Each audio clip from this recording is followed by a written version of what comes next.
Hi, my name is Rhett Lloyd of 1518 North Longwood Circle in Fort Pierce. I oppose all aboard Florida, but for different reasons than probably most people. And I also oppose your resolution to try to forbid all aboard Florida from doing business. I don't think that's the role of your government or any government to decide what a property owner can do with their property. The main problem that we have, or something that's really interesting today, is that it's Juneteenth Day. And this marks the day that where people were given their right to their own property of their bodies. In the same way that that would have inconvenienced slave owners at the time to free them and the economic impact they would have had, I think that foreboding FEC Industries to lease and enter into a contract with all aboard Florida to run a railway is in the same manner of violating one's property rights. The idea of a ton tax is atrocious because they're not even crossing roads. There's no impact on roads. Actually, it's a fact that local governments and MPOs have a contract with the railway owners to maintain and provide the crossings. That's on us. And the Treasure Coast Regional Planning Council and the local MPOs have known about all aboard Florida since March 2012. Yet none of them have done anything to prepare or plan for upgrades to the crossings which they are legally responsible to maintain. And their failure to maintain and provide those is putting all of us at risk.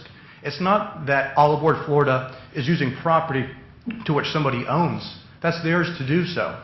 The impact is that the roads are the responsibility of local planners who have failed to plan for the roads. That is their entire responsibility. Anywhere you go across FEC roads, they have agreements that the railroads came first, roads came after, roads planners are responsible for the roads. This impact of inconvenience is really nothing more but mobocracy, where the inconveniences of a few trump the property rights of others. And if we don't protect property rights, then there is nothing for government to do, because what are you supposed to do but protect us from being harmed or aggressed upon, which is nothing but merely protecting our property. That is the ultimate role of government, if there should be one. And so I oppose the opposition and the resolution to go against all aboard Florida, because that's not the role of government.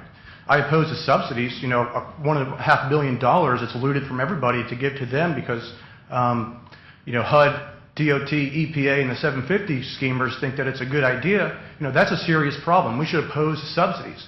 But subsidies or not, they have the right to use those rails. The rails are theirs.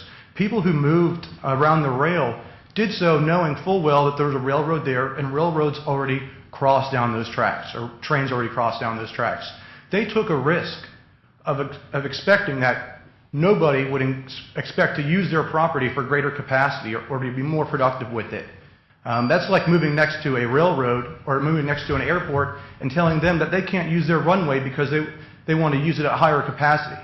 You know, there wasn't that many planes that went by 10 years ago, so now they can't use their runway to what they've had to do. It's one purpose is to send off airplanes. The same way that rail is one purpose for it. It's trains. When you know that you're building or moving next to it, you don't have the right to tell somebody not to do so anymore because it merely inconveniences you. Thank you. Thank you.